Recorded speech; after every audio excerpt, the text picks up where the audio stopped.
trêve de présentation, comme il est de coutume chez nous, puisque ce sont des habitués, c'est surtout un habitué que nous avons chez nous, Marx évidemment qui est un habitué, mais surtout un de ses meilleurs historiens actuels, Jean Numa Ducange, qui va donc inaugurer notre opération, notre série Marx Attacks, avec une présentation évidemment. On commence fort de l'opus magnum de Karl Marx, Le Capital, mais d'un point de vue, évidemment, on ne va pas vous présenter ou vous relire Le Capital, on va faire surtout une présentation historique pour situer le contexte général de futures rencontres probablement, et également un travail de vulgarisation que vient de nous publier Jean Numa, qui va nous présenter tout de suite après. Et enfin, nous aurons la présentation de l'équipe de rédaction de Propagande, qui est maintenant l'organe à la fois théorique, public, de publication, sous l'égide duquel vont se faire toutes ces séances d'éducation populaire, d'instruction, de débat et de discussion marxiste, évidemment. Donc là-dessus, je te passe la parole, ainsi qu'aux petits camarades de Propagande, puisque c'est vous qui allez donc présenter, animer la soirée. À vous donc.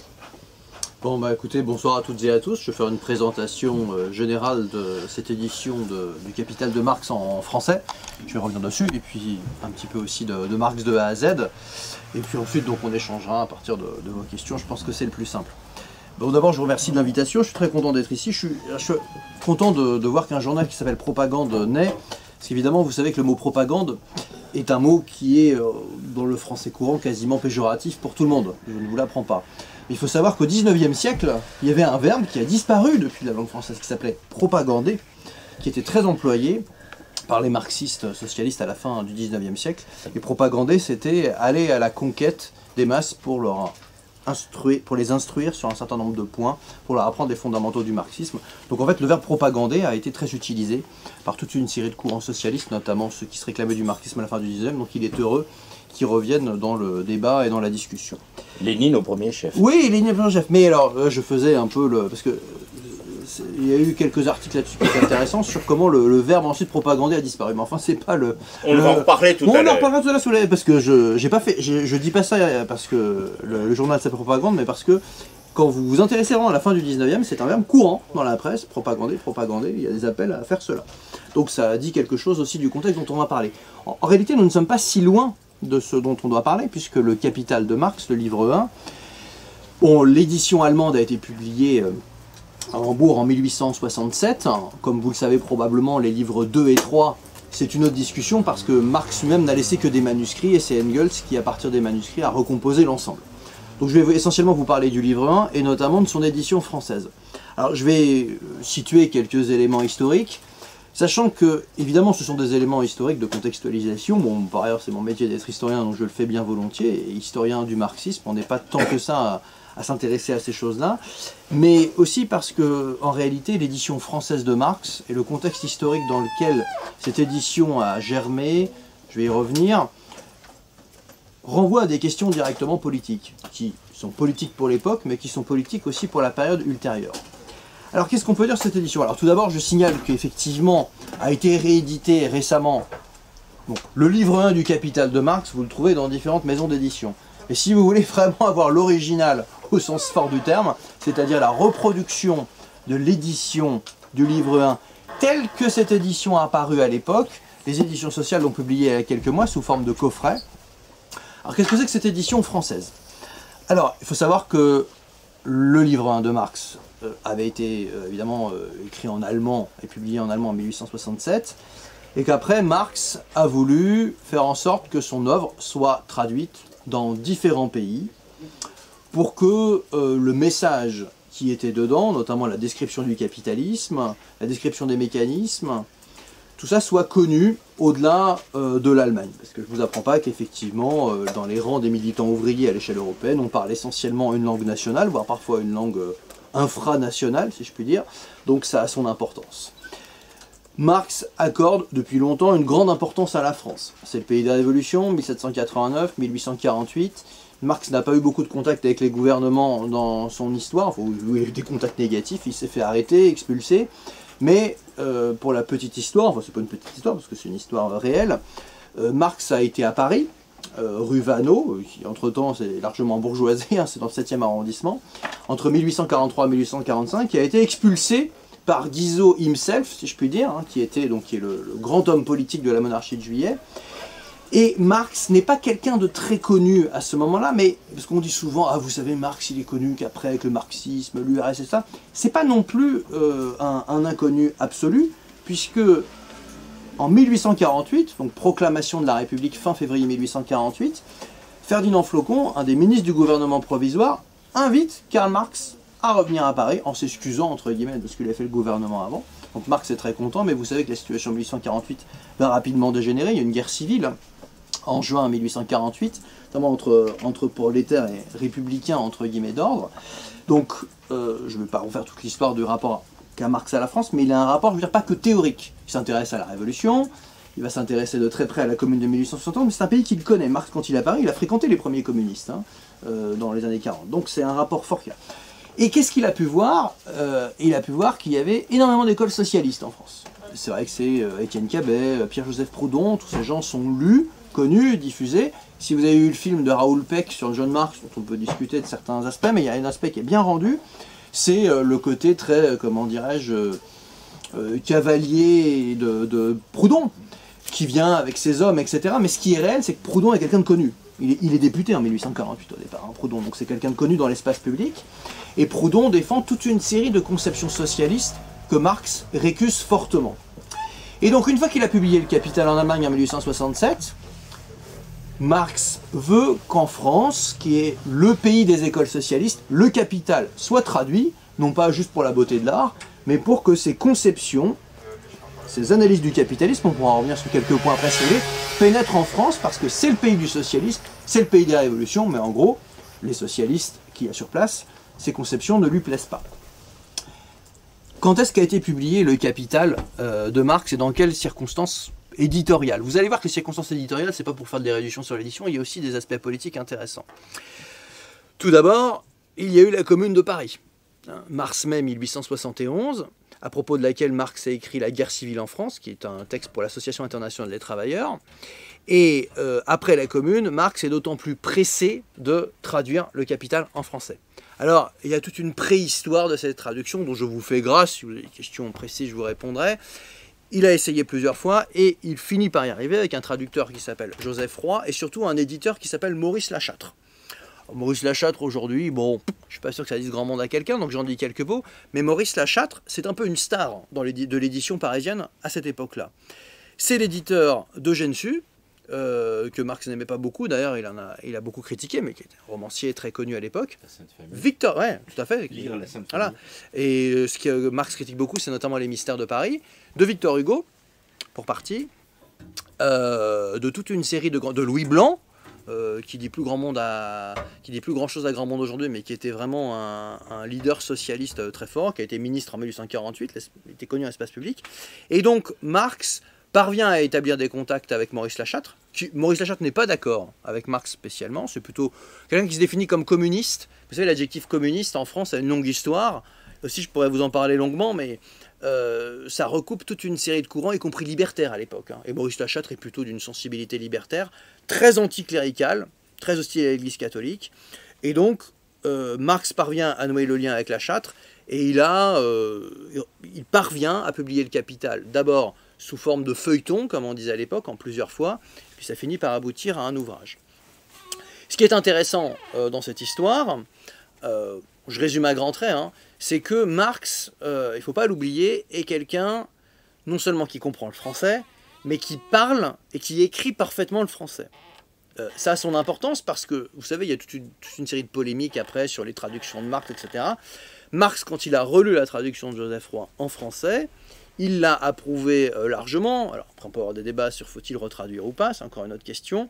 Mais non seulement il a supervisé le travail éditorial, mais il a relu entièrement la traduction. Et là, je fais une allusion rapide au fait qu'il y a toute une série de lettres qu'on a découvertes récemment, là aussi, une longue histoire de ces lettres perdues, retrouvées, qui ont été publiées par les presses universitaires de Rouen et du Havre récemment, qui sont les échanges entre La Châtre et Marx.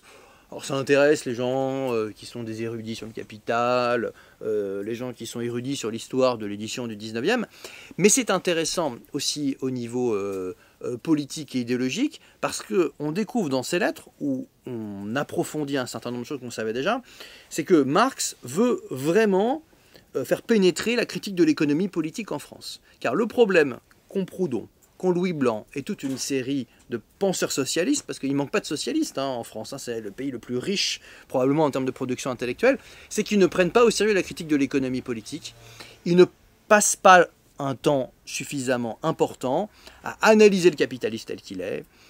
Donc Marx, comme vous le savez dans le Capital, introduit toute une série de concepts sur l'exploitation, la plus-value, il commence même par la monnaie, comme vous le savez, peut-être Louis Althusser dira qu'il vaut mieux commencer à lire le Capital par la fin, non pas parce que c'est plus court à la fin, mais parce que c'est vrai que les chapitres sur la monnaie et l'échange au début du livre 1 sont quand même assez ardus.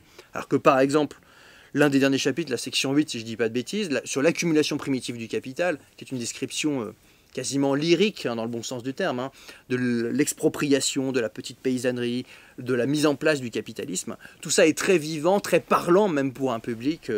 Aujourd'hui, ça m'est arrivé de faire des synthèses sur Marx, je vais en dire un mot dans quelques temps. C'est vrai que ces chapitres sur l'accumulation primitive sont extrêmement lisibles, extrêmement accessibles, et montrent bien dans quel contexte le capitalisme est né et s'est développé. Néanmoins, il faut tenir aucun compte des âneries d'Althusser, puisque Marx lui-même expliquait scrupuleusement qu'il fallait lire en commençant par le premier chapitre, c'était même essentiel, et c'est bien pour ça qu'il l'avait mis au début. Tout à fait, parce absolument. Qu'il y a aussi des tas d'élucubrations que j'entends depuis 50 ans. Sur le Alors, je vais reprendre sur les élucubrations justement dans un instant. Oui, je précise aussi, La Châtre, c'est intéressant, c'était l'éditeur de Proudhon en partie aussi. Donc là, il y a l'idée de vraiment essayer de combattre les sociétés sur leur propre terrain. Alors, vous savez, c'est un vieux projet qu'avait Marx, j'ai là sous les yeux une citation de mai 1867, donc quand il a publié le Capital en allemand, et on retrouve cet esprit dans les lettres en 71 lorsqu'il travaille sur l'édition française. Marx dit la chose suivante à un de ses amis Büchner, il dit « Il est de la plus grande importance de débarrasser les Français des conceptions fausses sous lesquelles Proudhon, je cite un extrait, les a ensevelis. » Et on retrouve, je ne résiste pas au plaisir de vous en lire une autre, alors de Marx... donc cette fois-ci à La Châtre, donc en mars 1872, donc là le processus d'édition est commencé. Alors, évidemment, en plus, Marx maîtrise tellement bien le français qu'il maîtrise même l'humour français, ce qui, je vous assure, pour un Allemand n'est pas toujours évident. Je sais de quoi je parle. Bon, bref, mes collègues allemands ne m'écouteront pas, notamment ceux qui ne parlent pas français. J'espère que le livre ne vous vaudra pas de nouvelles persécutions. La méthode est tout à fait différente de celle appliquée par les socialistes français et autres. Je ne prends pas pour mon point de départ des idées générales comme l'égalité, etc., mais je commence au contraire par l'analyse objective des rapports économiques tels qu'ils sont, et c'est pour cela que l'esprit révolutionnaire du livre ne se révèle que graduellement, parce que là on n'a pas toutes les correspondances, mais on suppose que La Châtre lui dit « c'est trop compliqué votre truc, ils vont rien capter, vous savez, déjà on leur envoie des brochures de 40 pages, ils disent rien. » C'est ce que lui aurait dit Althus. Probablement, vous voyez, on fait des allers-retours entre les époques. Ce que je crains au contraire, c'est que l'aridité des premières analyses ne rebute le lecteur français, donc quand même lucide sur, si je puis dire ça. Bon après c'est des formules de politesse, c'est moins intéressant. Mais c'est à la fois caustique, mais c'est pas totalement anecdotique. Excuse-moi, oui. Il y a le passage, voilà. retrouve où il dit « Je suis très satisfait de cette révision, je suis sûr qu'elle va beaucoup plaire et qu'elle est à la portée de... » Je te laisse Elle est à la portée des Français. De l'intellection des camarades. Je te laisse poursuivre. Vas-y. Donc tout ça révèle une chose, c'est que, bon, d'abord, on trouve toujours des documents autour de Marx lui-même. Alors, pour la petite histoire, les lettres que vous avez, c'est une histoire familiale compliquée, dont je vous fais grâce là aussi. Mais par contre, ces lettres, donc on les a numérisées par l'Université de Rouen, on les a imprimées et publiées sous forme volume. C'est un de mes collègues Godin qui s'occupait de ça. On va faire de la réclame, on va les montrer à l'écran. Je le dis parce que les lettres en question ont été vendues aux enchères très très très cher, et ça a été acheté par, je sais pas, je crois un Américain qui a beaucoup d'argent et qui va probablement exposer ça dans ses toilettes ou autre. Donc voilà, les originaux sont partis. Ouais. Je précise, parce que je n'ai pas de problème à dire, la Bibliothèque nationale de France n'a pas répondu aux multiples sollicitations qu'on avait faites, mais bref. Bon, pourtant c'est de la francophonie. C'est de la francophonie, absolument, c'est en français. Si vous voyez le livre, on en mettra quelques-uns des photos des facsimilés. Alors, vous verrez que c'est d'autant plus touchant que c'est de la belle rhétorique française avec souvent de l'humour sarcastique et en plus écrit à la belle plume par Marx qui se rature, etc. Et La Châtre écrivait très bien aussi, mais bref. Il y avait aussi prenait du temps avec la plume. Oui, j'ai reconnu. Ouais, donc là, c'est en mai 1875, c'est à la fin de la publication. Hein. Encore une fois, c'est assez classique au 19e siècle. On publie les ouvrages. Hein, Jaurès fera pareil avec son Histoire de la Révolution française 30 ans après.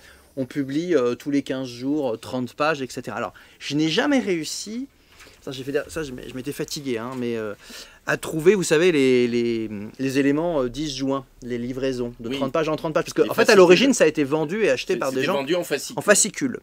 Donc, évidemment, le résultat final est le même, si vous voulez, mais j'aurais bien aimé voir à quoi ça ressemblait. C'est très difficile à trouver, mais qu'importe. Et donc, je dis ça parce que toute la correspondance, c'est Marx qui discute au fur et à mesure des livraisons, des traductions, il valide, etc.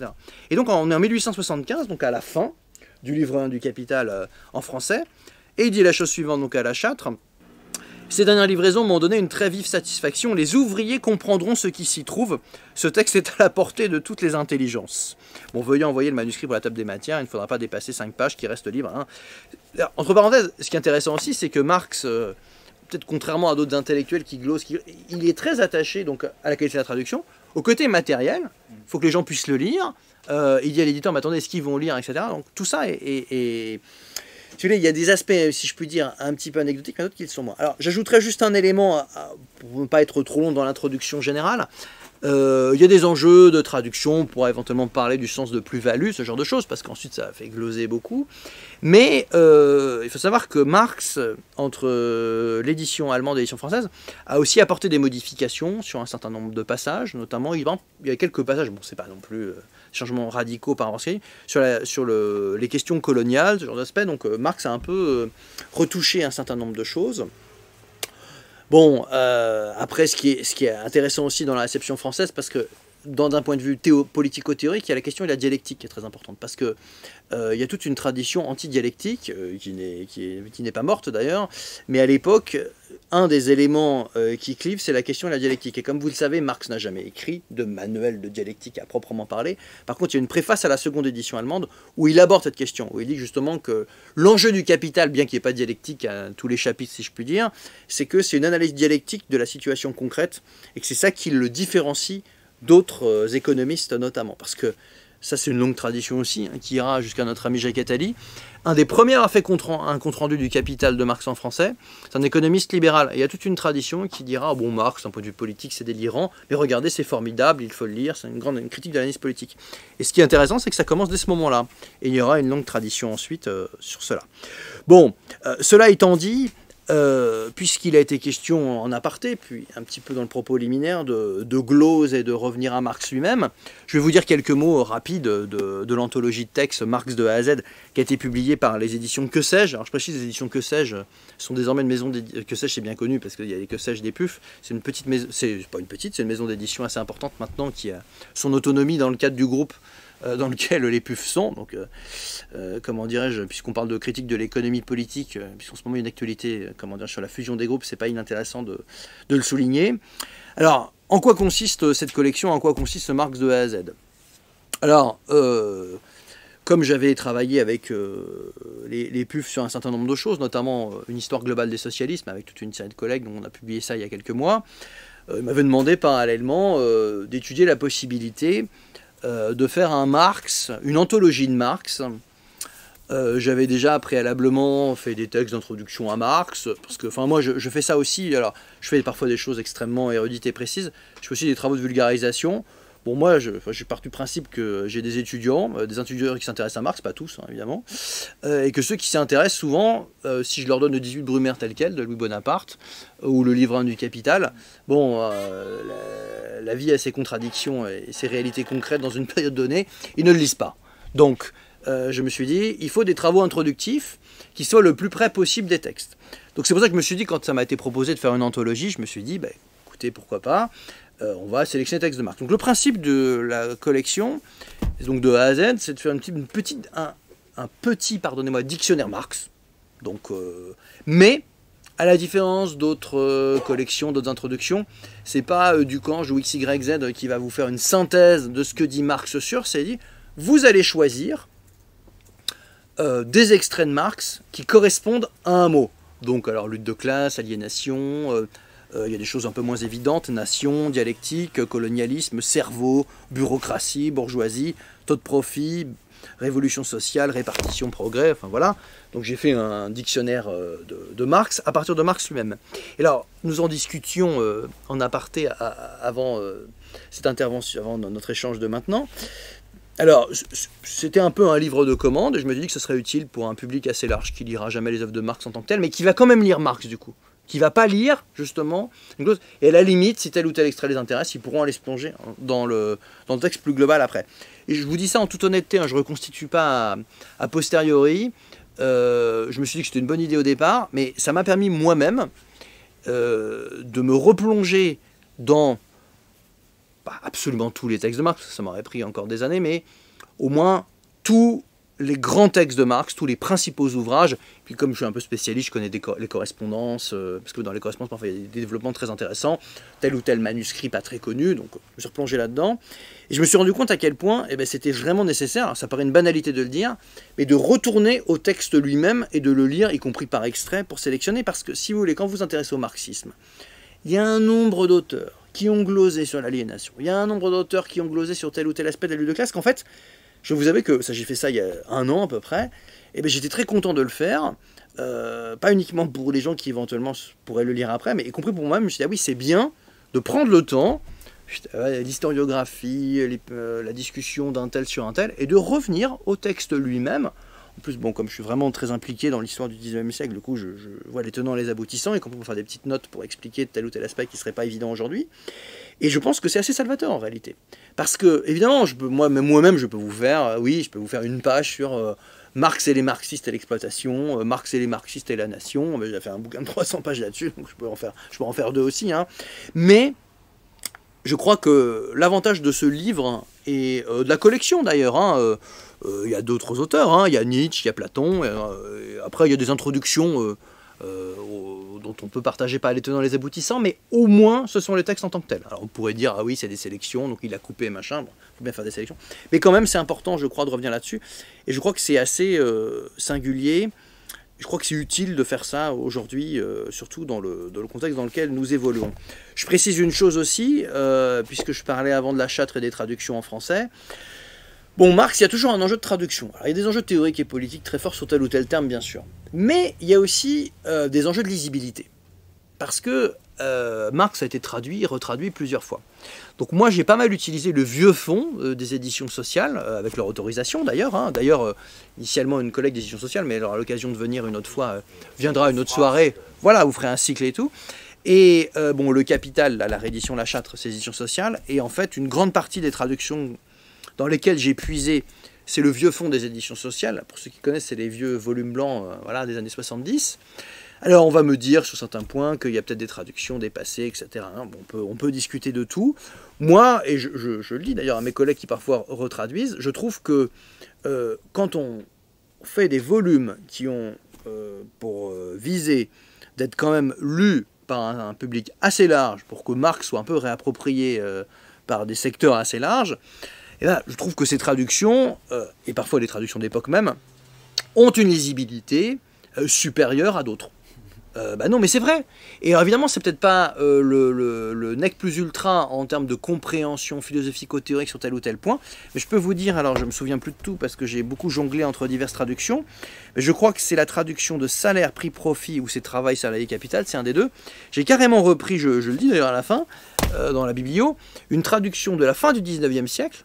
Je trouve qu'elle est très bien, parce que c'était une traduction faite par des socialistes français, à l'époque où on parlait de propagandé, justement, où, comme ce sont des textes en plus de Marx qui étaient adressés à des ouvriers, il y en a un c'est adressé à des ouvriers et l'autre c'est à l'Association internationale des travailleurs, l'objectif c'était d'être compris et d'exposer les mécanismes du capitalisme de manière simple. C'est pas le capital livré, justement, c'est de plutôt expliquer, bon, exploitation, plus-value, etc. Parce qu'on dit souvent, oui, le capital, il explique en principe, mais il y a des textes de vulgarisation antérieurs qui sont tout à fait intéressants aussi.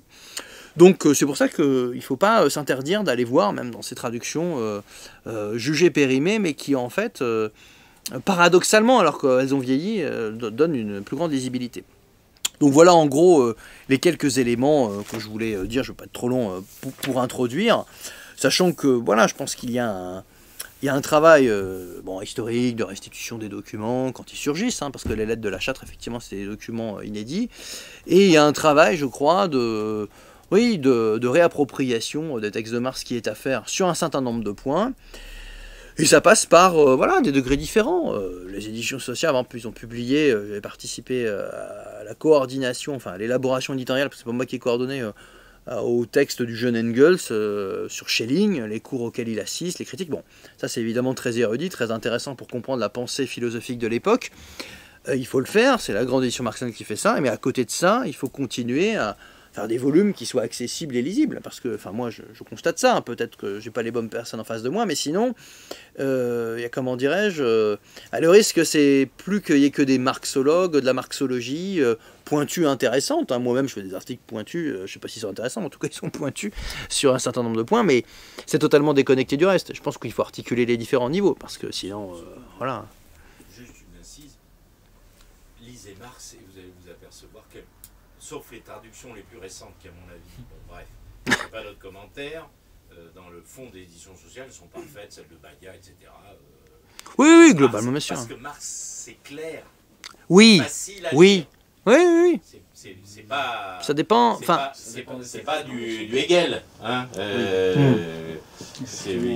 se creuse pas trop la tête, sauf certains passages, évidemment, mais d'ailleurs, Marx vous avertit d'avance, d'ailleurs, c'est ce qu'il fait à propos du chapitre 1 du Capital. Mais oui, je voulais juste dire, si vous savez lire, c'est vrai que ça devient rare, ça aussi. Le français, pas avec un acronyme tous les 3 mots, ou du globish anglais débile tous les 3 mots, il n'y a aucun problème. C'est parfaitement clair. Voilà, c'était juste.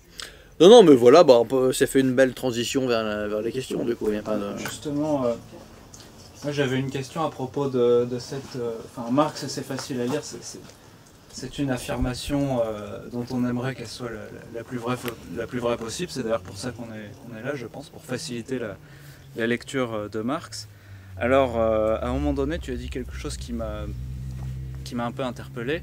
Aujourd'hui, les étudiants ne lisent plus les livres dans leur intégralité. Et pourtant, donc Marx avait écrit le Capital pour les ouvriers, enfin pour la classe ouvrière. Ouais. Il y a même il y a une des préfaces du Capital, je me souviens plus laquelle, où il dit, je cite de mémoire, donc ça va pas être exact, ma plus belle récompense, c'est la réception par le monde ouvrier de mon ouvrage. Ils ont parfaitement compris, alors que mes collègues philosophes, ils sont complètement à côté de la plaque et ils comprennent rien à ce que j'écris. On a l'impression que c'est toujours vrai aujourd'hui. Enfin, la plupart des universitaires qui glossent sur Marx, des fois j'ai l'impression qu'ils passent à... Enfin bon, je vais arrêter de dire du mal des universitaires. La question que je me pose, que surtout en tant qu'historien tu dois pouvoir nous apporter des éclairages, c'est comment a évolué la réception de Marx au sein du prolétariat depuis la publication en Allemagne de 1867 jusqu'à nos jours. Parce qu'aujourd'hui, j'ai l'impression que dans le prolétariat, peut-être que je me trompe, j'ai pas fait de grosses enquêtes de terrain, mais dans le prolétariat, il y a plus grand monde qui lit le Capital. Au PCF, on n'a pas l'impression que Fabien Roussellement ait beaucoup lu le Capital non plus. Ce sont des exemples. Aujourd'hui, on a l'impression que les seuls qui lisent le Capital, c'est des universitaires qui travaillent sur Marx. Et c'est un peu malheureux. Nous, on aimerait justement que le prolétariat, que le plus de gens possible lisent Marx, les classes populaires. Donc c'est aussi pour ça qu'on a fait le journal Propagande. Et donc voilà, ma question c'est comment a évolué, parce que bon, en plus quand j'ai lu cette préface de Marx où il dit la réception du Capital par les ouvriers, je me suis posé la question, est-ce que c'était vrai ou est-ce qu'il dit ça pour se mousser un peu et pour faire vendre encore plus, un effet d'auto-réalisation d'un discours performatif. Donc voilà ma question. Alors, je pense que pendant une longue période, et ça commence à l'époque de la Châtre Marx, le Capital a effectivement été lu pas un certain nombre d'ouvriers, mais des ouvriers qui étaient dans des catégories particulières. Bon, d'abord, on est avant les lois Ferry, hein, donc le nombre de gens qui savent lire et écrire hein, est assez limité, tout simplement, notamment dans ce qu'on appelle aujourd'hui les classes populaires. Par contre, d'ailleurs Proudhon en est une des incarnations, il y a une sorte d'élite ouvrière, qui est souvent d'ailleurs assez impliquée dans le socialisme, qui sont les ouvriers typographes. Évidemment, les ouvriers sont en imprimerie, donc c'est eux qui savent lire et écrire le plus. Et vous avez des catégories, alors je dis élite, j'aime pas trop le mot élite, parce qu'en plus en histoire, les élites, c'est l'histoire des élites, c'est pas l'histoire des ouvriers, mais il y a une catégorie, on va dire, d'ouvriers avancés, progressistes, qui accèdent à la lecture et autres, qui peut s'approprier ce type d'ouvrage. Alors, quand même, une des volontés de Marx, après ça, je ne l'ai pas dit, mais c'est bien que tu poses la question du coup, ça a été d'essayer de faire un résumé, un bréviaire du Capital en français. Ah oui. Et, ouais. Et il est d'ailleurs paru l'année de sa mort, quasiment contemporain de son décès. Il est mort en mars 1883.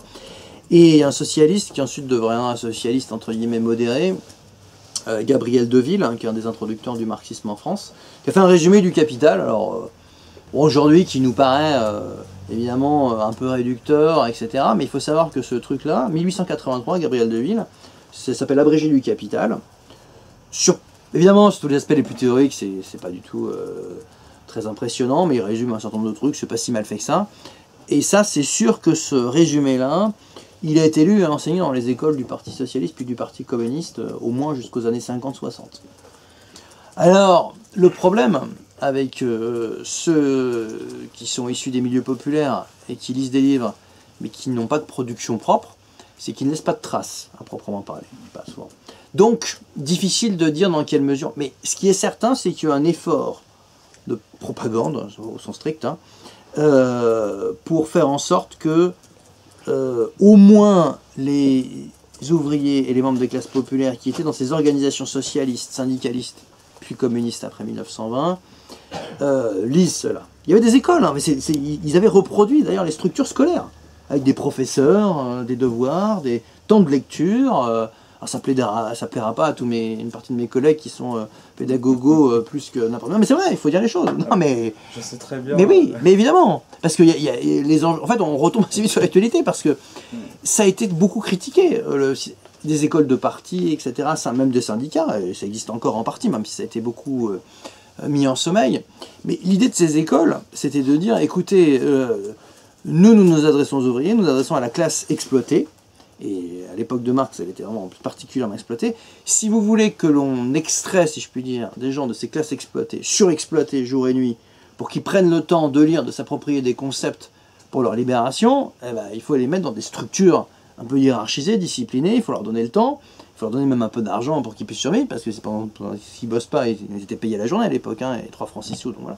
Donc tout ça, il y a ce travail-là, en fait. Moi, je dissocie pas la lecture du Capital de tout cela, parce que à proprement parler un livre comme cela au 19e siècle, parce qu'on dit ah oui aujourd'hui les gens lisent plus machin, mais enfin attendez, dans les années 70, encore une fois on est avant les lois Ferry, très peu il y a des régions entières où quasiment personne ne sait lire ou écrire en France, voilà. Donc ça dont il faut parler. Je sais bien que c'est pas extraordinaire maintenant, mais voilà, alors voilà, il y a un processus de, oui mais bien sûr, de gens qui désapprennent entre guillemets, c'est le contraire de l'apprentissage. Donc, mais je crois que l'enjeu il est là parce que après je pourrais vous parler longuement de comment ça a été un peu enseigné, le Capital même dans les écoles du PCF et tout, parce que ça l'a vraiment été dans toute une série de courants. Les socialistes faisaient ça, l'extrême gauche a fait ça aussi en partie.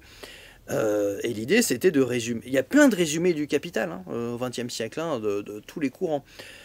Ils ont essayé de... Voilà, alors j'avais listé justement, je l'ai fait moi-même, hein, avec des petits ouvrages, hein, dialectique, marchandise, temps de travail, force de travail, plus-value, donc marchandise, j'en ai parlé tout à l'heure, monnaie, dépossession, vol du temps, fétichisme, les hiéroglyphes, vous savez, ils parlent des hiéroglyphes, ils disent qu'une marchandise, en fait, vous prenez n'importe quoi, même un bouquin, c'est un hiéroglyphe, donc qu'est-ce qu'il faut décrypter, qui a bossé dans l'imprimerie, qui voilà, pour essayer de mesurer la valeur réelle d'une chose. Donc c'est plus ça, cette histoire-là. Et ce qui est clair, c'est que ça s'est perdu complètement depuis une quarantaine d'années, mais Dominique a raison. Après, il faut associer ça aussi à la façon dont on a réformé l'éducation nationale, l'université, et dont on a remis en cause toute une série de choses, bien sûr. Il n'y a pas de... Si les partis ouvriers français mimaient, entre guillemets, l'école républicaine à des fins différentes, c'était un moment où l'école républicaine n'était pas la même. Donc il y a un rapport, pour le coup, dialectique, hein, si je puis dire, et historique entre tout ça. Donc la seule décomposition des partis ouvriers n'explique pas tout. Mais il n'en demeure pas moins, pour revenir à ta question initiale, que je crois que l'effort qui a été fait, quels que soient les pays, alors après...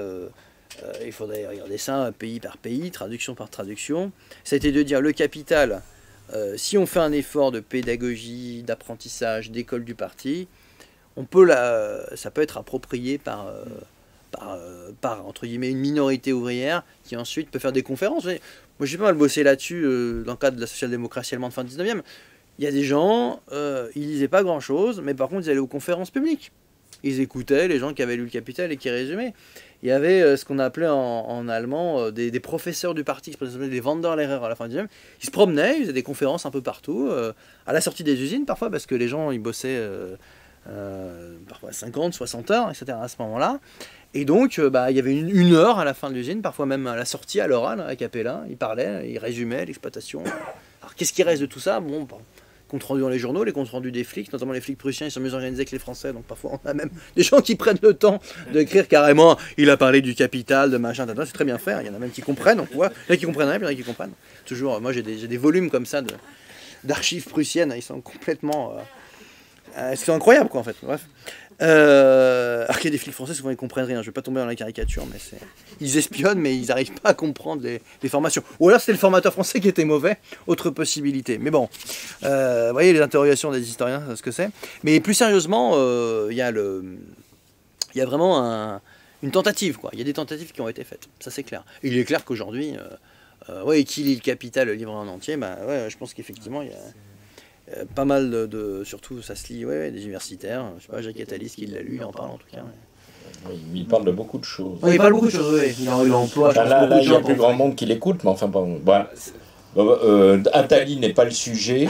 non, mais pour rebondir, est-ce que si réellement il y a une perte d'apprentissage de Marx, est-ce qu'on peut aussi l'associer à ce que tu décris brièvement toute la tradition post-marxiste, du Marx de la lecture symptomale d'Althusser, en passant par le Marx écologiste, le Marx, le jeune Marx et le Marx, etc., Thomas Piketty, etc., que toi forcément tu ne critiques pas dans ton livre directement, mais quelque part ta tentative d'expliquer Marx par Marx quelque part le fait aussi, et nous en tout cas ça rejoint parfaitement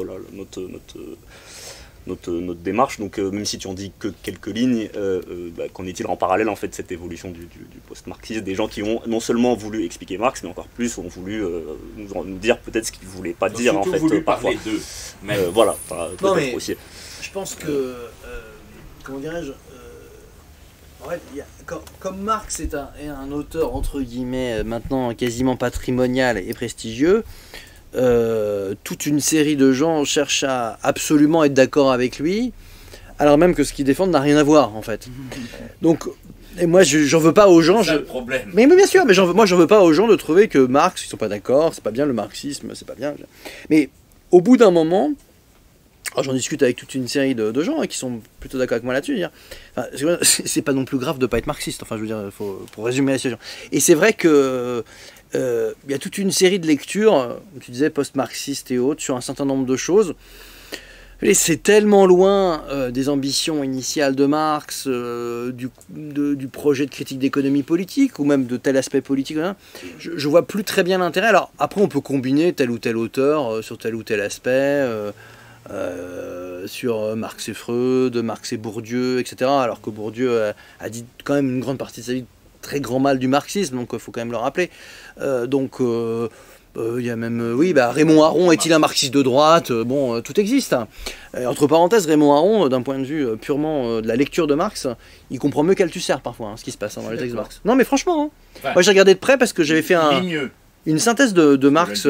Pour lui, il s'agissait de ne pas le lire, en fait. Il faut lire le contraire de ce qui était écrit. C'est parce qu'il y a des auteurs marxistes et qui parfois pouvaient être très engagés et autres, et probablement honnêtes dans leur démarche, il ne s'agit pas de les remettre en cause.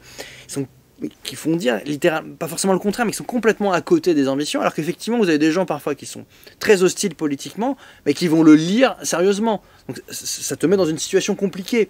Effectivement, il y en a qui vont aller te trouver des trucs écologistes qui on n'a pas du tout, ça n'a rien à voir. Et un type comme Raymond Aron, qui littéralement a été dans la guerre froide, en plus très engagé du côté des États-Unis, machin, etc., la totale, qui objectivement, ses cours au Collège de France sur Marx, ils sont republiés en poche, là, mais j'aime bien. Écoutez, c'est assez sérieux. Alors après, il en tire des conclusions.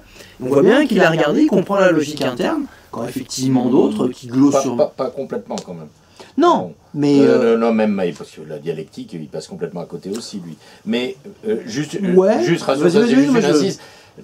Ce que tu as d'ailleurs dit au début, le gros problème de tout ce qu'on pourrait appeler le post-marxisme, pas le marxisme immédiatement après Marx, mais disons celui que nous connaissons, nous, dont nous avons encore des pratiquants aujourd'hui, en tout cas celui qui commence dans les années 60 en France en particulier.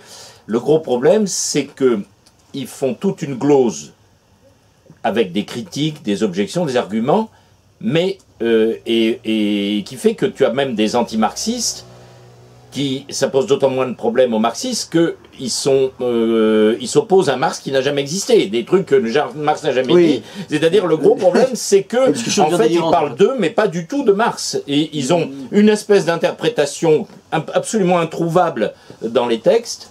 Et c'est là-dessus qu'ils vont débattre entre eux, parce que entre leurs interprétations différentes, qui accommodent leurs propres idées, bien souvent de post-68 art, et surtout parce qu'ils s'aperçoivent que Marx dit à peu près le contraire de ce qu'ils disent. Donc ça va vous donner toute cette espèce de critique qui tourne à vide, et qui tourne en rond, mais tout simplement qui n'a rien à voir avec Marx. Oui, tout à fait. Non, mais c'est complémentaire, absolument. Donc, un certain nombre de personnes ont lu plutôt ces auteurs-là, puisqu'il y a un certain nombre de publications plutôt que Marx, et c'est pas rare quand même, quand on veut expliquer Marx, qu'on nous demande si on ne connaît pas un vulgarisateur de Marx, et qu'on ne pense pas forcément aller directement dans le texte, qui est quand même ce que tu fais en fait. Oui, non, mais moi je pense qu'il faut absolument... Et qui est parfaitement accessible. Et voilà. Alors pour le coup, je pense qu'effectivement, en sélectionnant des textes... Ça rend pas les choses plus compréhensibles, c'est ce que je veux dire. Par exemple, typiquement, lire le Balibar, moi ça m'a plutôt desservi. Je pense qu'une grande partie des textes... C'est la catastrophe, Balibar. Tu sais, on peut lui reconnaître encore quelques mérites. On tire des bouquins sur le marxisme et on tombe typiquement sur la philosophie de Marx, de Balibar. Et puis on lit ça et puis on a quand même un peu du mal. Et puis quand on relit Marx derrière, on se dit c'est quand même bien plus clair, comme tu dis. Oui, bien sûr. C'est vrai que Marx, je disais tout à l'heure, il y a des textes qui sont très durs. C'est dur d'entrer dedans pour un public d'aujourd'hui, bien sûr. Mais en fait, effectivement, si on parle de la totalité, il y a des textes entre guillemets d'introduction à Marx ou de textes marxistes ou prétendus comme tels, qui sont en fait complètement de la glose, qui sont encore bien plus compliqués à lire que Marx lui-même, effectivement. Donc ça devient... Mais bon, c'est vrai que c'est dur de se frayer un chemin.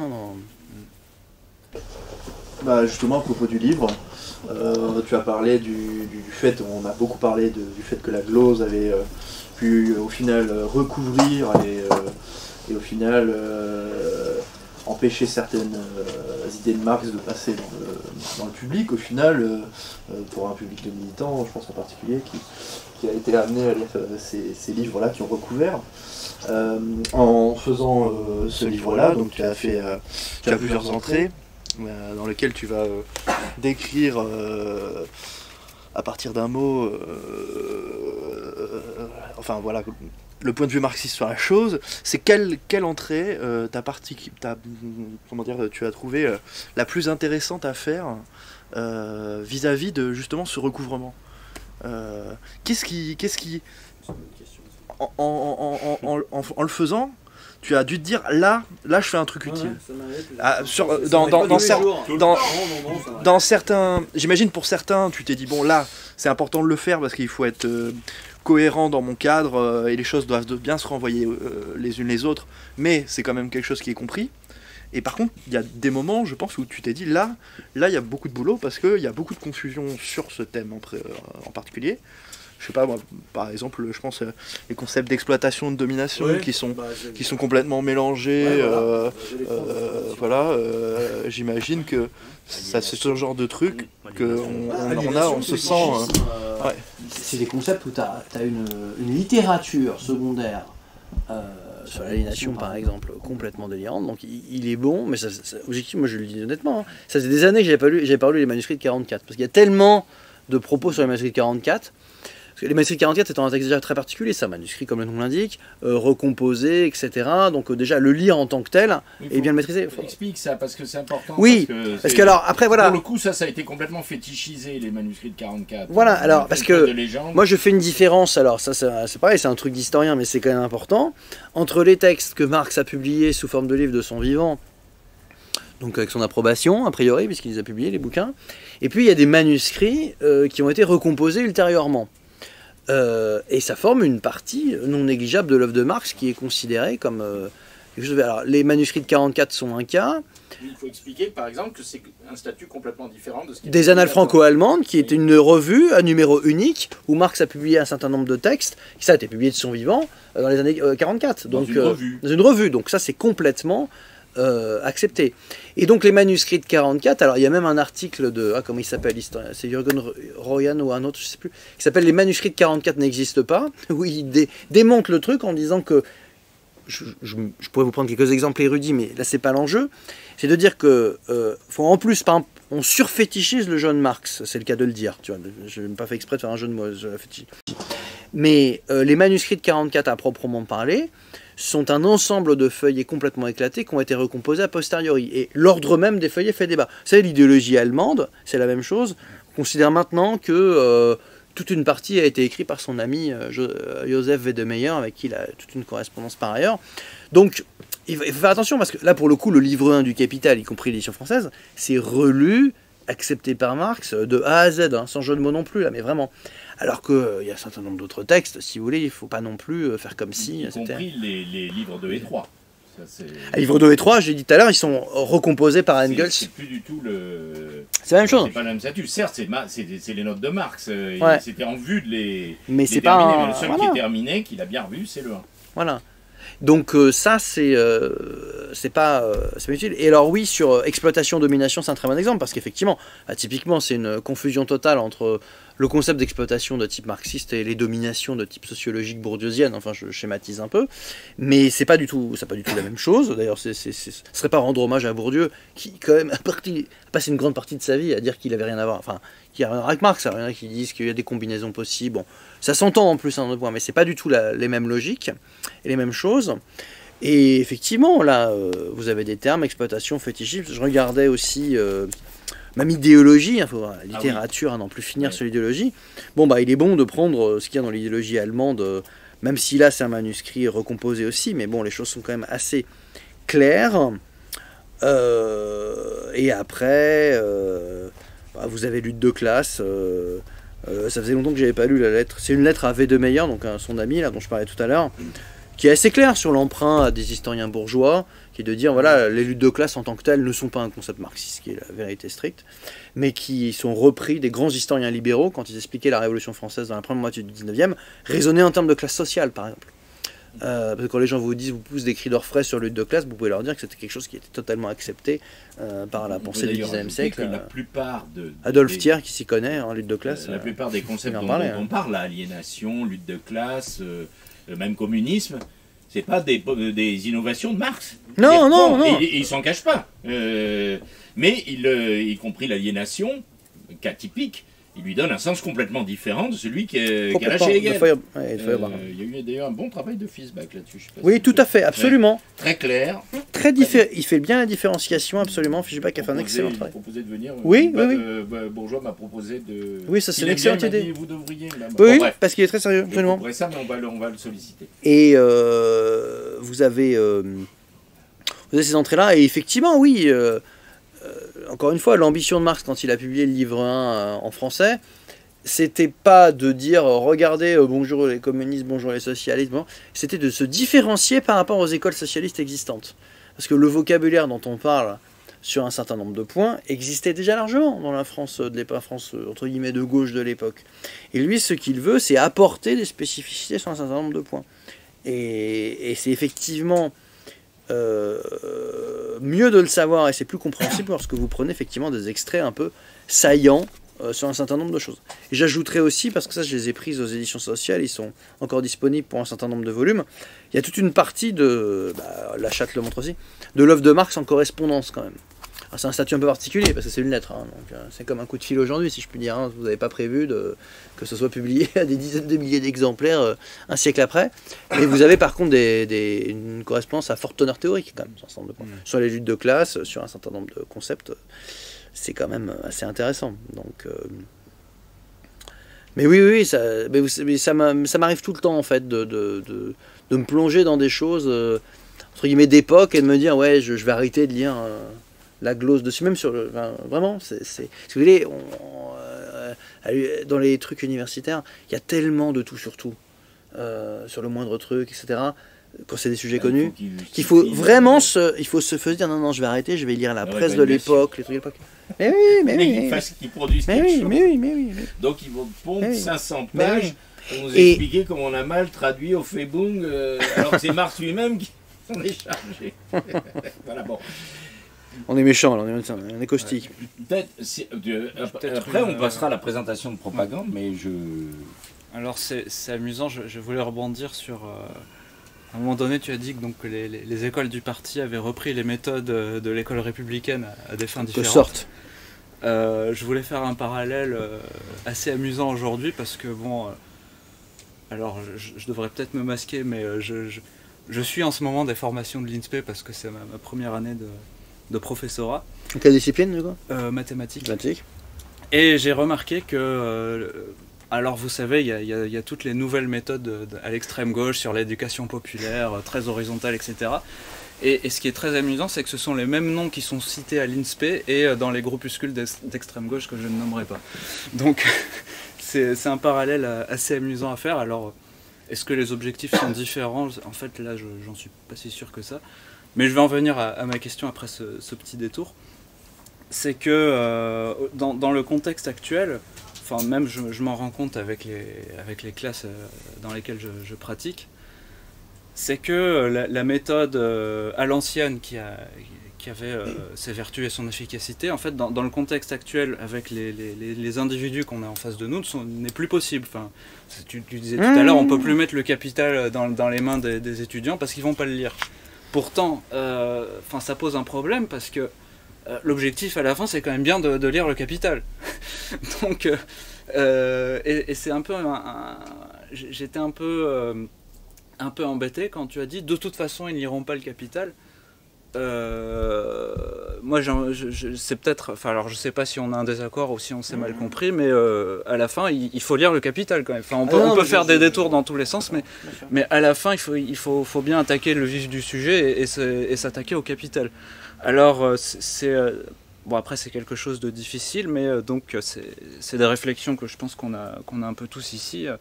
Comment amener des gens qui manifestent une sorte de curiosité pour les questions politiques ou même pour les questions philosophiques, comment les amener le plus efficacement possible et de la manière la meilleure possible pour eux à la lecture de l'opus magnum de Marx. Bref, complément pour bien comprendre le contexte, parce que ça va nous amener à parler de propagande. Oui, très bien. Léo est très modeste, évidemment, comme tous les rédacteurs de propagande, bénévole et courageux. Et il faut préciser qu'il est très attentif à ces questions, notamment, on l'appellera de pédagogie, parce que lui-même, au départ astrophysicien, s'orientant vers la recherche, a décidé de passer l'agrég de maths pour enseigner. Acte, y compris militant. Et donc, c'est pour donner de l'arrière-plan de cette question, à propos de vulgariser, enseigner le marxisme. Non mais, bien sûr, en fait, il y a plusieurs niveaux. C'est que le niveau de l'espace public, parce que ça c'est un bouquin qui est dans la librairie, qui est diffusé assez largement, me dire que pour toute une partie de gens qui lisent peu ou rien, au moins ils liront ça, peut-être. Ça, c'est le niveau... Après, je pense que pour effectivement lire entièrement des ouvrages tels que le livre 1 du Capital, effectivement, vu le contexte et vu comment dirais-je, la didactique qu'on enseigne pour parler les mots, je connais bien moi tout ça, hein, donc voilà. On va dire que pour lutter contre ça, il faut des dynamiques collectives. Je pense qu'il y a des lectures collectives. Et je pense qu'effectivement, ce que vous faites, si j'ai bien compris, bah, vous allez en parler après, mais je pense que c'est des choses où il faut se dire que à 10, 15, mais pas non plus à 200, parce que ça ne marche pas, on lit chacun un ouvrage. 10-15 ensemble. Des groupes. Voilà.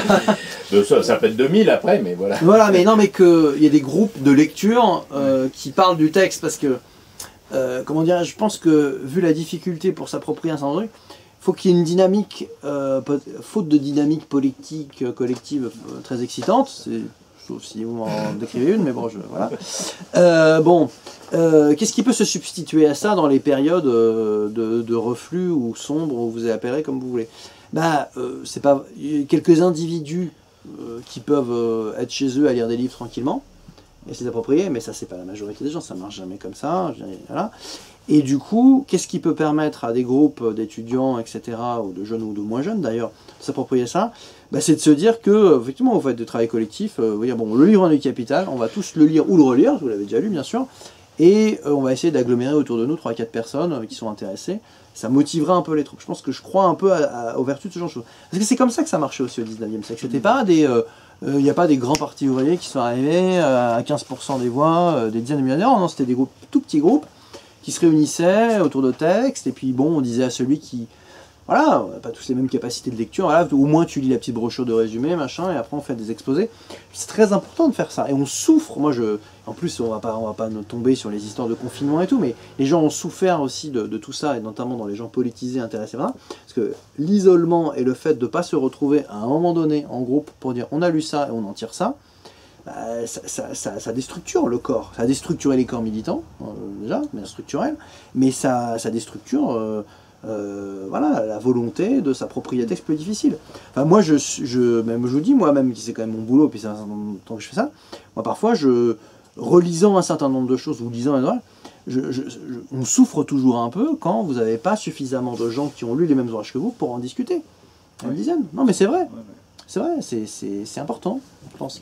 Là, une petite touche de métier de libraire, totalement empirique. Vous imaginez pas ce qu'on entend et ce qu'on voit dans une librairie comme la nôtre, y compris quand le gamin, pour moi c'est des gamins évidemment, ils peuvent être des ados et parfois plus, d'âge scolaire encore, vient traîner parfois par maman. Il n'y a pas que ça, évidemment, il y en a beaucoup qui viennent spontanément, mais dans les préconisations de lecture pour les vacances, le critère de choix, c'est le plus petit, celui qui a le moins de pages. Les édites. Parce que le problème, c'est pas de lire Marx ou autre chose d'ailleurs, à la limite. Le premier des problèmes, c'est de lire déjà. Parce que maintenant, on lit plus beaucoup, on regarde. Hein. On regarde des écrans, des trucs qui bougent, c'est mieux. On ne retient rien puisque j'ai 2 clients sur 3 qui maintenant me balancent leur écran de portable pour me dire le livre qu'ils veulent. Oui, bien sûr, ça j'ai vu ça. À chaque fois, je leur dis, écoutez, on est dans une librairie dont je parle de l'idée que vous savez lire. Ou alors il y a un problème, et donc vous allez pouvoir me dire le nom de l'auteur. Alors, caché derrière le comptoir. Il y en a quelques-uns, mais rarement qui le prennent mal. La plupart du temps, ils se rendent compte. Oui. Ils sont même un peu gênés parfois. Ils disent, bon, mais parce que nous sommes dans une librairie quand même. C'est ça, ça. Voilà.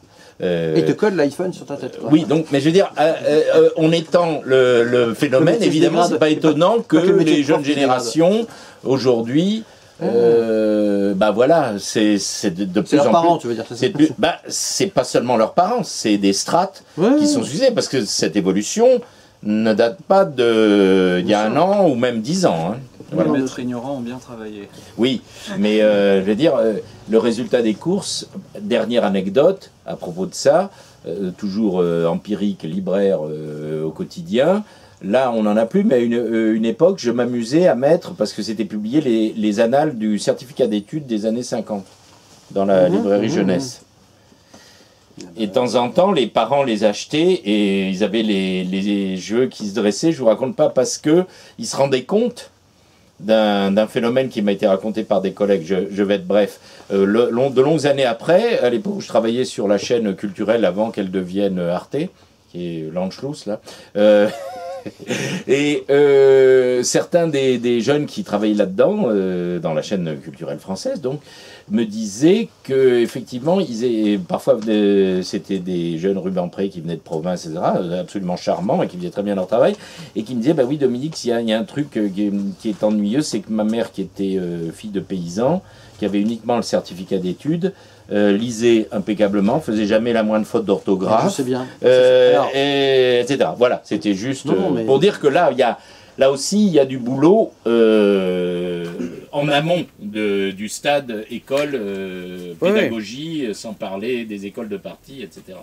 Non, bien sûr. Non, l'enjeu du système scolaire. Non, mais c'est vrai, alors, parce qu'il y a tout un débat sur le niveau, Bastille, machin, etc. Et il y a un argument, mais c'est marrant que tu le dises, parce qu'on ne s'est pas concerté, que j'emploie toujours, qui est exactement le même, qui veut dire, moi je connais des gens, à commencer une famille où tout le monde n'avait pas fait beaucoup d'études, etc. Et des gens qui ont 30 ou 40 ans de plus que moi, qui n'ont que le certificat d'études, etc. Aucune étude supérieure, rien. Et moi je fais très peu de fautes d'orthographe. Encore heureux, je suis universitaire, vous allez me dire, mais j'en fais quand même un petit peu. Je me fais relire par des gens comme ça parce qu'ils sont meilleurs que moi en orthographe. Ils sont meilleurs que moi. Ils font aucune. Pour ceux qui savent plus, c'est 6e. C'est vrai, hein. Je dis, on peut me dire, ah, vieux réa, que tu... Non, mais c'est vrai. Juste, moi, je fais quelques fautes. J'ai besoin que des gens meilleurs que moi me relisent en orthographe. Et il y a des gens qui sont, genre, mais sur 10 fois moins, enfin pas 10 fois moins, mais qui n'ont aucun diplôme spécial et qui, l'école de base d'il y a quelques décennies, faisait qu'ils faisaient pas de fautes du tout. C'est un fait. Mais bon, bref, on va pas... moyen bonne liaison pour parler de propagande. Donc, pour ceux qui n'ont pas eu l'abonnement, voilà, les abonnés ont droit à des choses en plus, et notamment cette page, donc tu connais. Mais je l'ai eu, je l'ai reçu. Et on en revient au mot propagande et au contexte dans lequel l'utilisait le camarade Lénine. Apprendre. Oui, et il y a ce qu'il dit avant, ce qu'il dit après, qui est quand même assez intéressant, et j'attire particulièrement votre attention sur la dernière phrase. Faisons sans nous lasser de l'agitation, de la propagande de parti, pour en arriver à l'action de parti, mais gardons-nous de croire que cette action de parti puisse remplacer l'action de masse. Je le mettrai à l'écran quand on fera la vidéo, mais si vous voulez, pour ceux qui n'ont pas vu, pour regarder, vous pourrez aussi vous abonner à Propagande. Bon, là-dessus, je ne sais pas qui doit intervenir. Toujours les mêmes. Toujours les mêmes. Ils ont été désignés. Il y a une autre équipe en face. Oui, bon, alors. Alors, par où commencer ? Je vais peut-être raconter brièvement l'histoire de la formation de propagande, qui est l'organe de propagande officielle de ce qu'on a appelé la Fédération française du concours des circonstances, de manière assez humoristique, parce que bon, ça doit faire ça fait une quinzaine d'années que tu fais des conférences dans cette librairie à peu près. Quinzaine. Pas loin. Nous on a un peu gravité autour de tout et n'importe quoi en termes de politique, de philosophie, puis un jour forcément on tombe sur la librairie Tropique, et puis on finit par se rencontrer, par discuter de Marx. Enfin, finalement on discutait beaucoup de Marx, on discutait évidemment de choses connexes, comme d'actualité politique, on discutait de Hegel, de toute la filiation théorique et pratique de Marx. Et à force de faire ces discussions-là, on a aussi fait des ateliers, comme tu en parlais tout à l'heure, des ateliers sur le chapitre 1 du Capital, notamment, sur le manifeste du Parti communiste. Récemment, on a fait un atelier sur les principes de la philosophie du droit de Hegel, sur l'introduction. Et il nous a apparu que c'était bien beau d'étudier, d'apprendre, mais qu'il était peut-être temps aussi d'apprendre à apprendre. D'où ceci. Apprendre aux autres. Voilà, c'est un peu apprendre aux autres. Apprendre à apprendre, c'est justement apprendre aux autres, parce que on veut pas prémâcher de la bouillie qu'on injecte dans les cervelles des gens. On veut donner des outils pour que nos lecteurs soient capables eux-mêmes de s'instruire, de réfléchir par eux-mêmes, d'aller lire les textes. D'ailleurs, c'est assez amusant, mais à la fin, on a fait un glossaire qui est assez dans l'esprit de ton livre, avec quelques citations quand on avait la place, mais bon, comme c'est sur une seule page, de temps en temps, on a fait de la paraphrase aussi. Donc le premier numéro est sorti fin janvier de cette année 2022, il y a 3 semaines. Moi j'en ai déjà vendu une dizaine sous le manteau, ça se vend très bien, et pas toujours auprès des gens auxquels on s'attend. Oui, c'est vendu à l'ancienne, comme par exemple jadis Luma, il y a très longtemps. Voilà. Donc cet objet concret de lecture se distingue complètement de tout ce qu'on observe depuis, je dirais, depuis à peu près une dizaine d'années. Il y a plein de chaînes YouTube qui parlent un peu de philo dans des petites vidéos. Ça me rappelle les questions flash. Enfin, c'est une autre histoire. Bref. C'est de la pédagogie. Voilà, bref. Bon, Je vois très bien. Tu connais. Je vais pas parler de ça maintenant, sinon je vais plus m'arrêter. Donc cet objet concret de lecture se veut complètement différent de la consommation de contenu par des influenceurs. Nous ne sommes pas des influenceurs, nous sommes des propagandistes. C'est pas exactement la même chose. Le premier numéro contient pas mal d'articles plutôt théoriques, même si on se veut abordable. Alors il y a différents niveaux de lecture, hein, mais on a des articles sur le communisme, très élémentaires, où on n'essaye pas de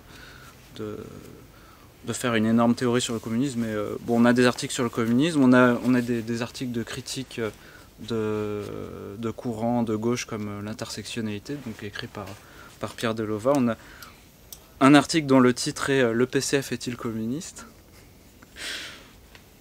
Lisez si vous voulez la réponse. Coupe de champagne après. Voilà. Sommaire du journal, donc un éditorial qui dit ce que je suis en train de vous dire, donc je ne vais pas en parler. Un article qui pose la question le PCF est-il communiste, avec une analyse du programme des présidentielles qui arrivent. Un article intitulé La gauche contre Marx, donc de critique de l'intersectionnalité. Un article de critique du malthusianisme. Alors le malthusianisme, c'est le fondement philosophique et théorique de l'écologie qui se résume à il n'y a pas assez de ressources et il y a trop de monde. Donc c'était la même doctrine au 19e siècle. Bon, aujourd'hui, la population s'est multipliée par 10, bon, et la famine a été éliminée, mais visiblement cette théorie est toujours à l'ordre du jour, on se demande bien pourquoi. Il est important de préciser que Malthus était lui-même économiste et que Marx en parle beaucoup. Oui. Ça fait partie des gens dont il parle le plus dans le Capital, faut pas oublier. Avec Smith et Ricardo, c'est juste derrière. Sauf que à la différence de Smith et Ricardo, ils sont des économistes sérieux pour Marx. Ouais. Malthus est l'exemple de l'économiste vulgaire. Voilà. Donc un article. C'est un truc que j'avais oublié, que j'ai redécouvert en relisant. Alors, ça m'a un peu les plaisirs pour le public. Il y a plusieurs niveaux, on va dire qu'il y a plusieurs niveaux de difficulté dans ce journal, comme ça. C'est un journal qu'on veut vraiment tout public. Alors on pense que tous les articles sont accessibles pour peu qu'on se concentre un peu, mais il y en a qui sont plus faciles que d'autres. Par exemple, l'article que j'ai écrit qui s'appelle « Le communisme pour les nuls ». Bon, c'est assez provocateur, mais on pense qu'il est quand même assez abordable. Un article, par contre, là, qui est plus difficile à lire, mais en se concentrant, enfin, je pense que c'est compréhensible, sur l'inflation, pénurie et contradiction. Un entretien entre Staline et Vels qui permettra de donner un autre point de vue sur Staline que celui délivré par l'Éducation nationale et la plupart des journaux et chaînes de télévision. Un article de critique du concept de néolibéralisme, un lexique marxiste qui reprend la plupart des termes techniques utilisés dans le journal, donc dans le même état d'esprit que le livre de Jean-Dumas Ducange. Et le journal est agrémenté d'illustrations. Donc voilà pour la présentation du journal. Alors j'aimerais ajouter que la vocation de notre groupe de travail n'est pas juste de publier un journal, mais on est aussi... alors nous-mêmes, enfin, de toute façon, la formation au marxisme, c'est quelque chose d'infini. On n'a jamais fini de lire et d'apprendre. Mais on fait aussi des ateliers de marxisme, alors de marxisme ou même de textes important pour comprendre Marx. Ça peut évidemment aller sur Hegel, mais aussi sur Descartes. Donc, comment dire, on est intéressé aussi pour discuter avec tout individu ou tout groupe d'individus qui serait intéressé pour faire de l'éducation populaire ou qui aurait des questions vis-à-vis du contenu ou de ce qu'on fait. Donc j'imagine qu'à ce moment-là, dans la vidéo, on affichera le mail de propagande. Je vais peut-être résumer ça si... D'accord, si, oui bien sûr, comme ça me permet si tu veux bien, comme ça c'est clair. Donc comment vous pouvez participer? Évidemment déjà en l'achetant au prix de 3 €. En vous abonnant. Alors, déjà 3 € qui évidemment nous ne rémunèrent pas, hein, c'est au prix coûtant. Vous rémunérez éventuellement le kiosquier qui a accepté de le revendre, mais évidemment pas nous, c'est pas l'objectif. Vous pouvez aussi nous retourner à l'adresse mail qui sera affichée, hein, vos avis, vos questions, tout ce que vous voudrez. Vous pouvez aussi proposer bien sûr des articles, des illustrations pour ceux qui seraient intéressés. Et vous pouvez aussi participer à la distribution du journal que Geste Militant. Par exemple, si vous pensez que des kiosquiers peuvent être intéressés, c'est que vous-même, vous pouvez être des vendeurs du journal. Juste sur les lieux de vente, alors pour l'instant, physiquement, on peut l'acheter à la librairie Tropique. On peut s'abonner via le lien qui sera sans doute affiché sur la vidéo. On vous tiendra au courant des autres lieux éventuels où il sera disponible. Ça pourrait venir, donc voilà. N'hésitez pas si vous voulez participer. Il est de toute façon disponible, y compris à l'étranger, puisqu'on gère les routages à l'étranger pour tout le monde, par abonnement. Voilà. Lisez le journal. Voilà, lisez Propagande. Question, tout est clair? J'ai peut-être une question. Est-ce que tu avais entendu parler du dictionnaire critique du marxisme qui avait été écrit par l'ABICA? Est-ce que tu t'en es servi et qu'est-ce que tu en penses de manière générale? Alors oui, non seulement je vois ce que c'est, mais je l'ai lu plusieurs fois, parce que je l'ai lu une fois il y a longtemps, et je me suis senti obligé de le relire, et pour l'histoire globale des socialismes, et pour ça après.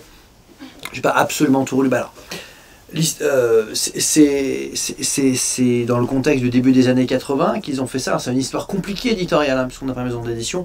Ça devait être publié par les éditions du PC, les éditions sociales à l'époque, et finalement l'ABICA est parti pour toute une série de raisons politiques. Alors, je pense que il y a quelques entrées qui sont très bien faites. Il y a d'autres entrées.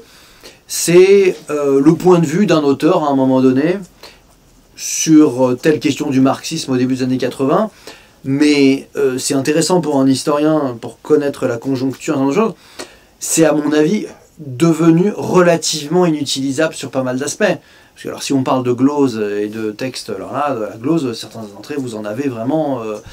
voilà, en plus on sort des années 70, on aimait particulièrement ça, mais alors... il faut voir que dans les années 70 aussi, beaucoup de gens avaient lu plus les textes de base, donc on pouvait se permettre de gloser aussi. Enfin, c'est pas la même conjoncture non plus. Après, il y a des entrées qui sont très bien, hein, certaines de l'ABICA, j'en ai pas qui me viennent, si je me souviens bien, mais bon, comme pareil, quand on lit plusieurs trucs sur le même sujet, parfois on confond, mais par exemple, je crois que l'entrée sur la dictature du prolétariat est assez bien, parce qu'elle part de Marx pour aller jusqu'aux différentes déclinaisons. Après, je crois que c'est l'ABICA qui l'a fait, il y a une opinion dessus. Puis il y a eu un gros débat quelques années avant, parce que c'est quelques années après le fait que le PCF en 76 ait abandonné la dictature du prolétariat au Congrès, et en 76 donc, et du coup voilà, il y a des choses un peu datées, mais c'est intéressant, ça reste... il n'y a pas vraiment d'autres choses. Il y a eu au début des années 2000, Kouvelakis et Bidet, ils ont fait quelque chose sur Marx, dictionnaire Marx contemporain, mais qui n'est pas vraiment un dictionnaire à proprement parler, mais il y a des entrées qui sont intéressantes sur le panorama, mais... Voilà, après, moi, enfin bon, voilà, je vais pas redire ce que j'ai déjà dit, mais je suis plus pour essayer de revenir au texte même, parce que sinon, voilà, encore une fois, mais c'est pas la même chose, voilà. Est-ce qu'il y a d'autres questions? Juste un petit élément, puisque on aurait pu avoir ce soir avec nous, si je ne me trompe pas, Marina, l'éditrice des éditions sociales.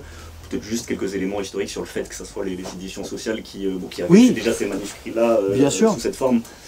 Et bon, des éléments historiques sur ça, puisque on avait prévu sans doute pas. Oui, alors sur les éditions sociales, il y aura l'occasion de réaccueillir, si je comprends bien, dans le cadre du site Marx Attacks. Donc voilà. Non, pour dire quelques mots, effectivement. Oui, absolument. Alors cette édition, les éditions sociales, donc sont des éditions qui ont longtemps appartenu donc au Parti communiste français. Enfin, c'est les anciennes. Il y a eu toute une histoire un peu longue. Avant, il y avait les éditions sociales internationales entre deux guerres, puis ils ont été refondées après la Seconde Guerre mondiale.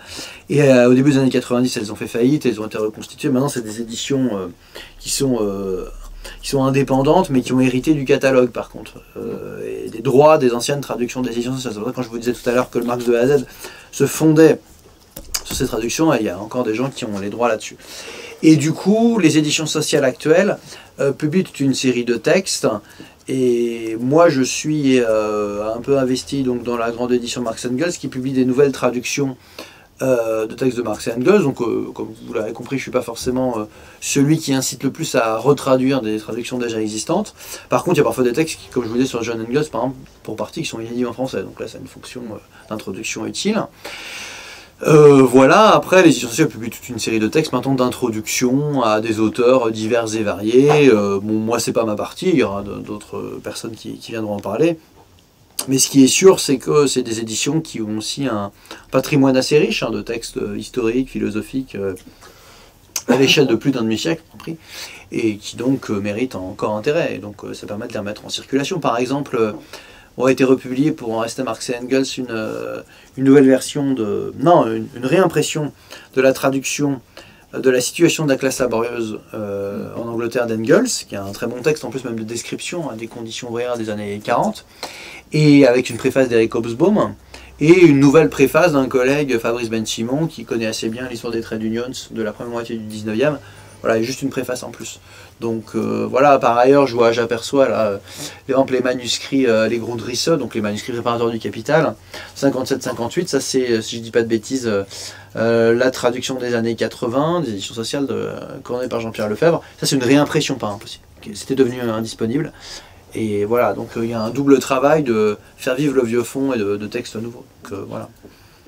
Ça, c'est les livrets qui étaient, ce que tu disais, alors, j'ai jamais retrouvé, moi, toi, tu n'avais jamais retrouvé les livrets qui étaient... Alors, oui, alors, par exemple, là, c'est les éditions sociales ont republié, donc vraiment, c'est un très beau travail, donc le Capital in extenso de la première édition La Châtre. Mais en fait, ça, c'est le volume relié que La Châtre a publié. Mais à la base, et comme beaucoup de textes au 19e siècle, encore une fois, Jaurès a fait ça après. Alors Jaurès, j'avais fini par les trouver dans une brocante. C'est, vous avez ce que les gens achetaient toutes les semaines pour à la fin voir le livre. C'est quand même a priori assez proche des fascicules. Oui, c'est des fascicules. De colonnes, bien sûr, c'est des fascicules ça devait quand même ressembler beaucoup à ça. Oui, absolument, tout à fait. Donc voilà, et c'est... parce qu'il y a un enjeu quand même, parce qu'on parle parfois de livres courts, Dominique parlait du fait que plus le livre est court, plus il se vend parfois. C'est vrai que toujours ça me fait rire. J'étais fait une rencontre à Toulouse là je sais pas, ils vendaient plusieurs des livres que j'ai fait. Et c'est vrai que c'est le livre le plus petit qui se vendait. Alors, ils m'ont dit ça marche à tous les coups. Il y avait alors que le thème de la conférence c'était sur la gauche et la nation, c'est sur le gros livre. Et les gens ont acheté le livre qui n'était pas directement en lien sur la conférence. Je crois que c'était Marx de A à Z ou un autre petit, je sais plus. Et mon collègue me dit, mais tu vois, ça c'est la loi de je sais plus ce qu'il sais plus. Et il me dit, tu vois, un libraire te dira ça, il dit, et quand les gens ont le choix, c'est un public plutôt choisi en plus, qui venait de conférence, les gens achètent le plus petit. Mais donc ils sont pas ingrossis, hein. Non, mais l'impératif de la vulgarisation et de l'ouvrage ancêtre. Non, mais du coup, vous voyez, ça c'est. Il est plus cher l'autre. Ben oui. Il est plus cher. On est marxiste. Il y a le niveau de vie, les salaires, camarades, n'oubliez pas. Non, mais bien sûr. Mais ça, c'est pas forcément. Non, mais ça nous rassure de dire ça. Oui, non, mais.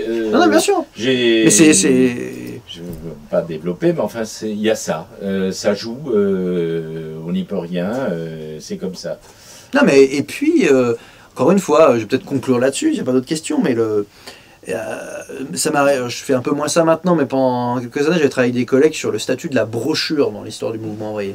Parce que souvent, alors justement, vous parlez de la dictionnaire critique du marxisme, par exemple, à cette époque-là, pour eux, le marxisme, c'est un débat d'intellectuels, enfin, ou un débat entre dirigeants politiques dans le meilleur des cas. L'idée que le marxisme, ça a été transmis par des petites brochures, des choses courtes, que les gens se sont appropriées, Ça, il y a des gens, ils ont passé des carrières entières, ils ne se sont jamais posé la question. C'est fascinant, même, d'un point de vue historiographique. Alors que comme le marxisme, à la base, c'était fait un truc, un peu, oui, même pour rabâcher, mais dans le bon sens du terme, pour que les gens comprennent.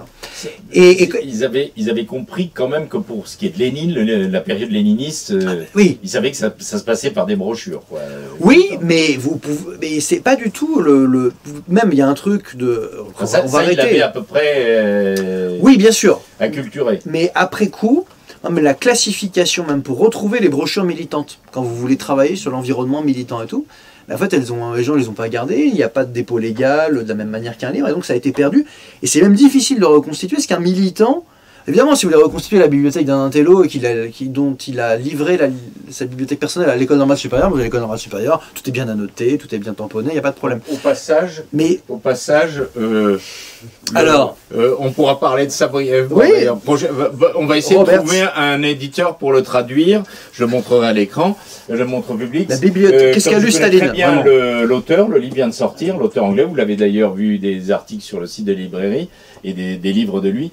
Donc Geoffrey Roberts a consacré un livre savant mais très amusant et instructif à la bibliothèque de Joseph Staline. Et qui m'a envoyé, donc on va essayer de trouver un éditeur français. Ça intéresse déjà beaucoup notre camarade. Ah d'un point de vue historique, c'est tout à fait intéressant parce que les bibliothèques personnelles d'un certain nombre d'auteurs sont... Alors, de responsables politiques, souvent c'est plus compliqué. Mais parce que parfois ils font le tri, parfois on les perd, parfois ils les jettent et tout. Mais quand on en dispose, ça permet d'avoir effectivement un aperçu de ce que les gens lisaient, y compris dans l'action. Et juste, je terminerai là-dessus, sur les brochures, quand même... la plupart des gens qui ont été sensibilisés au marxisme à l'échelle historique, quels que soient les pays, les continents et autres, si vous prenez la masse des gens qui ont été concernés par ça, ce qu'ils avaient globalement chez eux, c'est souvent, parfois après il y a eu des systèmes d'abonnement, des livres, d'éditions sociales et autres, mais c'est des petites brochures, des choses qui résumaient, qui vulgarisaient et autres. Et donc c'est fastidieux de reconstituer ça, mais c'est intéressant parce que ça nous permet de savoir comment ça fonctionnait, comment un message passait. Parce que là, vous décriviez tout à l'heure le noyau que vous êtes autour, donc là vous lisez vraiment les textes, etc. Mais si, enfin je dis ça de manière hypothétique, mais si un noyau comme ça grandit, après vous avez forcément des strates avec des gens qui vont être intéressés par écouter une fois, deux fois, mais ils vont pas venir à chaque fois. Et du coup ils seront intéressés par les versions... comme on dit parfois, les formes brèves de l'imprimé, quoi. Voilà. Donc c'est pour ça que quand les gens... Un journal, par exemple. Oui, voilà, exactement. Oui, un journal qui en fait équivaut en termes de contenu à une forme de brochure assez dense. Parce que par rapport aux journaux, courte. Oui, mais une brochure c'est souvent court, voilà. Donc voilà. Mais bon, voilà, on retombe toujours sur les mêmes problématiques. Faut pas non plus, faut pas snobber le format court du livre, incisif, etc. Quand c'est... Mais voilà, en même temps, on ne peut pas non plus, comment dirais-je, se dire qu'effectivement, je faisais la remarque tout à l'heure, se dire qu'on va jamais relire les textes dans leur intégralité, sinon, effectivement. Et de toute façon, les bons vulgarisateurs, ceux qui font des conférences de vulgarisation, ceux qui font des ouvrages de vulgarisation, qui font des brochures, eh ben, c'est ceux qui ont lu très attentivement les gros textes et qui essaient de faire. Eh ben oui, non, mais c'est tout bête, mais voilà. Et je crois que vraiment, il y a une dimension d'éducation populaire qui s'est complètement perdue et qui pourrait revenir, parce que comme en plus il y a la déstructuration effectivement du système scolaire qui est très avancé, les choses de cette manière, je ne vais pas dire parce que ça c'est le grand mantra de certains, on revient au 19e siècle et tout, faut pas exagérer. Bah non, et puis on peut pas, d'un point de vue économique, de toute façon c'est absurde. Mais par contre, ce qui n'est pas complètement faux, c'est-à-dire que le niveau de déstructuration des structures scolaires font que, effectivement comme à d'autres époques, même l'apprentissage assez élémentaire va se faire en dehors. Ça c'est vrai par contre. Et excusez-moi, mais ceux qui ont bien compris ça, c'est les écoles privées, par exemple. Et l'Église catholique, qui se fonde sur la décomposition du public dans certains coins, qui s'implantent, y compris dans des coins très populaires, pour proposer des éducations plus hiérarchisées, plus structurées. Enfin bon, je sais pas. Et donc, il y a des phénomènes comme ça. On va encore se faire mal voir. Que vous connaissez. Ben non, mais attendez. Non, mais ça, c'est un fait, hein. Et alors? C'est un fait. Attendez, moi, j'ai enseigné à tous les niveaux, de la 6e à la prépa d'agrégation. Je peux vous dire, j'ai vu toute l'éducation nationale, du début à la fin. Et c'est intéressant de voir comment, parce qu'on peut pas, il y a un espace vacant quand tu fais l'éducation, et l'espace vacant il est occupé. C'est comme. C'est pour ça qu'on est là. Oui, bien sûr. Voilà, la lecture, c'est comme la politique, elle horreur du vide, donc il faut la. On passe au réconfort après l'effort. Non, donc merci, bravo. Merci à vous. À tous. Et désolé pour les petits hiatus.